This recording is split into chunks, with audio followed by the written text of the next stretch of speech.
को थोड़ा सा कोई जादूगरी दिखा दे, हम उसको प्रभु मान बैठते हैं। अब गोरखनाथ जी ने कोशिश की ऊपर उड़ने की, चलने की कोशिश की, लेकिन जमीन पर आकर बैठ गया, उस त्रिशूल से नीचे उतर गया। ऊपर तो जाना दूर रहा, नीचे टिक गया आकर।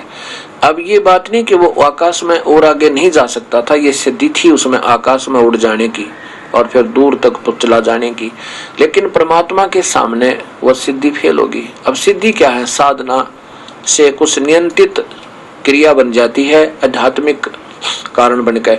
अब जैसे ये घड़ी बनी हुई है, इस घड़ी में सुई चल रही है और ये स्टील की है, और इसको सामने अगर चुंबक लाकर रख देना थोड़ी सी इतनी दूरी पर भी, तो ये वहीं जाम हो जाती, आगे नहीं चलेगी।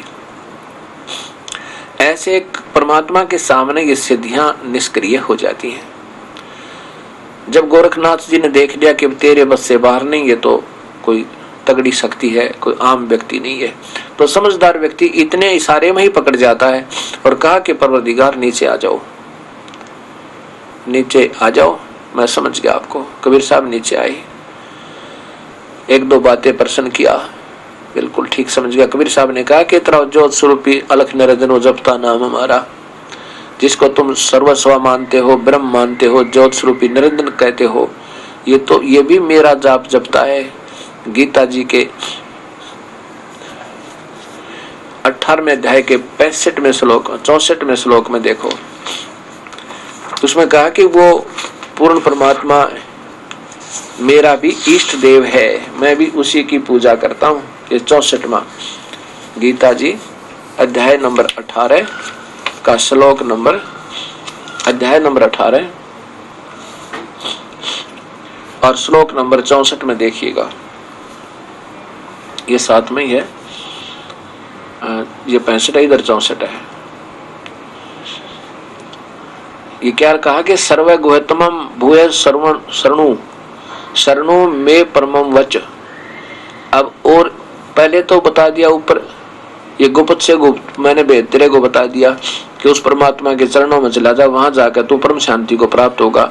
अब फिर इसमें कहता है कि मैं गुप्त से और गुप्त एक बात बताऊं तेरे तय अर्जुन, ये तेरे हित में कहता हूं कि वो इति माने यह है, इति का अर्थ इन्होंने यही कहा है, इति माने यह है, इति माने यह है पूर्ण परमात्मा ही, मैं माने मेरा, दृढ़ मन सुनिश्चित, इष्ट माने इष्ट देव, पूज्य देव असी माने है।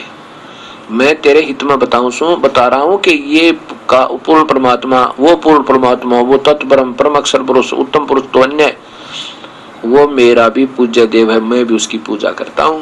तो यहाँ कबीर साहब कहते हैं तेरा ज्योत स्वरूपी अलख निरंजन ये जपता नाम हमारा, वो भी मेरा ही, मेरा धरता ध्यान, हमारा ध्यान रक्त करता है, वो हमारा ध्यान करता है। अब जैसे प्रश्न था ना कि वाल्मीकि जी ने मरा मरा मरा राम राम करने लगा। अब चाहे कोई मंत्र कर लो, किसी भी नाम का, चाहे राधे श्याम सीताराम सीताराम कर लो, पर इससे वो तप से सिद्धि आती है, नाम से नहीं आती। उसकी तप की साधना से सिद्धि आ जाती है, वो बैठ कर मेडिटेशन करने से कुछ एक फल मिलता है, उसका कुछ सिद्धियां आ जाती हैं, लेकिन मुक्ति नहीं हो सकती नाम होते हैं। कोई भी नाम का मंत्र है उसकी आराधना कर लो, लेकिन उसे अन्य वो तो और उपलब्धि हो जाएगी। जैसे आम की जगह पर किक्कर का बीज लिया, वो भी उगेगा और उसका फिर फल वो नहीं होगा जब आम वाला होगा। ऐसे तो इस बात को गोरखनाथ कहने लगा, जी एक बात बताओ, मैं आपकी एक परीक्षा और लेना चाहता हूँ, फिर मैं आपको स्वीकार कर लूंगा अपने गुरुदेव रूप में। तो कबीर साहब ने कहा वो भी कसर निकाल ले भाई, अपनी सारी शंका मिटा ले कि ये साथ में 2 किले पर गंगा थी जहाँ ये गोष्ठी हो रही थी कि गंगा पर चलो एक बार। कबीर साहब वहां गंगा पर चले गए, दर्शक भी पहुंच गए। गोरखनाथ जी ने गंगा में गोता लगाया और वहां पर मछली का रूप बना लिया और पहले कहा कि मुझे ढूंढ देना, मैं इसमें गोता लगाऊंगा तो मैं तुझे अपना गुरुदेव मान लूंगा। अब अंदर जाकर के गोरखनाथ जी ने एक मछली का रूप बना लिया, गोता लगा के, डुबकी लगा करके गंगा में। कबीर साहब ने पकड़ के वो मछली और बाहर लाके गोरखनाथ बना के बैठा दिया पटड़ी पे। तब गोरखनाथ जी ने चरणों में शीश टेक दिया और नाम लिया, उपदेश लिया अपने प्रभु ते। तब कबीर साहब ने कहा था कि गोरखनाथ सिद्धि में भूला फूला टूणा टामन टूणा, गोरखनाथ सिद्धि में भूला और टूणे टामन हांडा फूला। ये सिद्धियों को तो टूणे टामन बताए संतों ने, ये भक्ति के लक्षण नहीं है।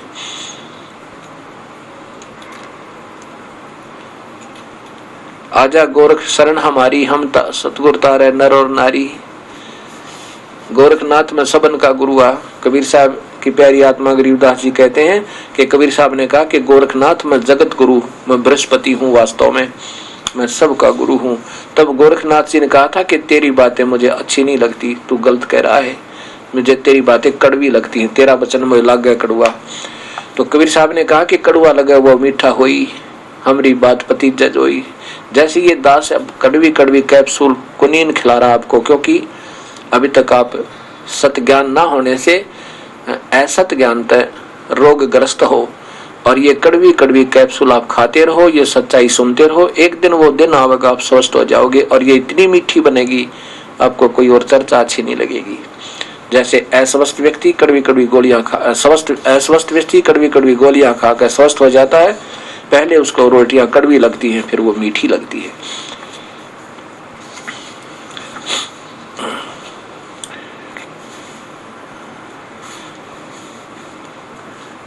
कबीर साहब ने बताया, नाथ जी ने पूछा था कब के भय बैरागी, कबीर जी कब से भय बैरागी, तुम कब से ये वैष्णव बन गया, कब से भक्त बना तू। नाथ जी जब से भय बैरागी, मेरी आद अंत सुध लागी। धुंधकार आद का मेला, नहीं गुरु ना कोई था चेला, जब मैं अकेला था। तब जब का तो हम योग उपासा, तब का फिरूं अकेला। धरती ने जब की टोपी दीना, ब्रह्मा ने जद का टीका, और तेरे शिव शंकर से योगी ना थे, जब का झोली सिक्खा। द्वापर की हम करी फावड़ी, त्रेता का हम दंडा, सतयुग मेरी फरे दुहाई, कलयुग फिरूं नौखंडा। और गुरु के वचन कर साध की संगत, ऐसे अजर अमर घर पावे। कह कबीर सुनो हो गोरख, हम सबको तत्व लखावे, हम सबको ही सत्य ज्ञान देते हैं।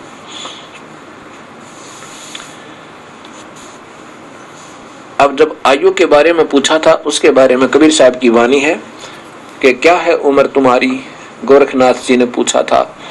तो बताया था कि जो कोई पूछे बावरा क्या है उम्र हमारी, संख असंख्य युग पर ले गए हम तब के ब्रह्मचारी। ये करोड़ निरंजन हो गए परलोक से दारी, हम तो सदा महबूब हैं ये सो हम ब्रह्मचारी। अरबों तो ब्रह्म गए 49 कोट कन्हैया, और 7 करोड़ तेरे शंभु मर गए, मेरी एक नहीं पलैया। ये तेरे जो अजर अमर कहलाते कहते हो ना शिव जी, मृत्युंजय है मृत्युंजय है, उसको वो तो नहीं गए 7 करोड़ मर गए, वैसे तो ये और ज्यादा खत्म हो जाते हैं। कहते मेरी एक नहीं पलैया। अब यही सोचकर चलो अभी, क्योंकि ये पीएचडी की बातें आएगी थोड़े से दिनों में आपके सामने, तब आपकी ये बुद्धि और ज्यादा काम करने लग जाएगी इस ज्ञान के आधार पर। अब ये शिव जी को अजर अमर कैसे मान लिया अनजानों ने, कि ब्रह्मा की आयु 100 युग है, 100 वर्ष की है। एक इन देवताओं का देव वर्ष कैसे होता है, 1000 चतुर्युग की। वैसे तो ये 72 चौकड़ी युग होते हैं, 1008 चतुर्युग बनते हैं, लेकिन सीधा सा लेकर चलते हैं। 1000 चतुर्युग का दिन, 1000 चतुर्युग की रात ब्रह्मा जी की हुई।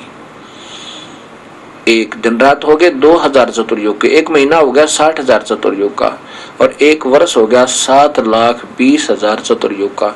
और इसको 100 से गुणा कर दे, इसको 100 से गुणा कर दिया, 7 करोड़ 20 लाख चतुर्युग की ब्रह्मा की कुल आयु होगी। और ऐसे ऐसे 7 ब्रह्मा मर जाओगे जब एक विष्णु की मृत्यु होगी, और 7 विष्णु मर जाएंगे तब एक शिव का इस रुद्र की मृत्यु होगी। लेकिन मरेगा फिर भी एती उम्र बुलंद मरेगा अंतरे, ये सतगुर लगे ना कान न भेटे संतरे। इतनी भी लंबी आयु जिसके कारण तुमने शिव जी को मृत्युंजय मान रखा है, इसकी भी मृत्यु होगी। इतनी भी लंबी उम्र होगी तो भी मरोगे। क्यों मरोगे? क्योंकि तुमको पूर्ण संत नहीं मिला जो इस जन्म मरण के झंझट न काट दे।